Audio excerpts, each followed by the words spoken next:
আসসালামু আলাইকুম। আমি যখন গ্রামে ৪টে মাস বসা, তখন আমার পিছনে কেউ ছিল না, কেউ দেখেও নাই। ২টা বন্ধু ছিল আমার, একটু হেল্প করছে।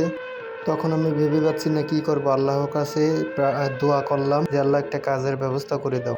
হঠাৎ করে আমার এই স্যার ফোন দিল। এই স্যারকে ২০২৩ সালে ওনার সাথে আমার পরিচয় হয়। এই জাপানি সংস্থার আন্ডারে উনি পানি ডিপার্টমেন্টে কাজ করতে আসছিল, আর তার সাথে আমার অনেক কাজ করা হয়।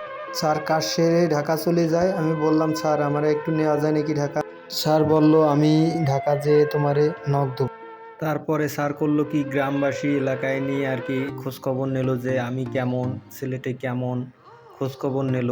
আসলে দেখে যে আমার সব বিষয়ে অভিজ্ঞতা আছে। আনসার বিডিপিতে প্রশিক্ষণ দিছি, যুব উন্নয়নে প্রশিক্ষণ দিছি। সেটা দেখেই আমার যোগ্যতার সহিত আমাকে স্যার ঢাকা আসতে বলল। অলরেডি ঢাকা চলে আসলাম, চাকরিতে জয়েন করলাম। আমার বেতনের বিষয় নিয়ে কত বেতন সেটা আপনাদের আর একটা ভিডিওতে জানাবো। তা এখন অফিসে বসে সময় কাটে না, অবসর টাইমে তখন কি করব। স্যার করলো কি, একটা দোলনা পাতাই দিল। ১,০০,০০০ টাকা দিয়ে একটা দোলনা কিনে। স্যারের মনটা অনেক বড়। দেখতে পাচ্ছেন যে এই যে দোলনা আমি খাচ্ছি, যে এই দোলনাটা পাতাই দিছে যে সারাদিন কম্পিউটার চালানোর ফাঁকে ফাঁকে আপনার একটু দোলনাও খাওয়া যাবে, মনটাও ভালো থাকবে। খালি কি আমাকে চাকরি দিছে না, বাগেরহাট জেলায় অনেক মানুষই চাকরি দিছে।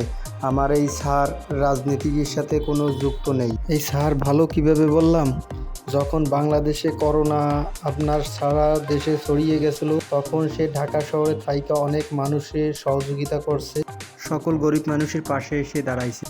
শুধুই কি তাই, সারা বাংলাদেশে ২২টা সাইট নিয়ে আপনার পানি নিয়ে কাজ করছে।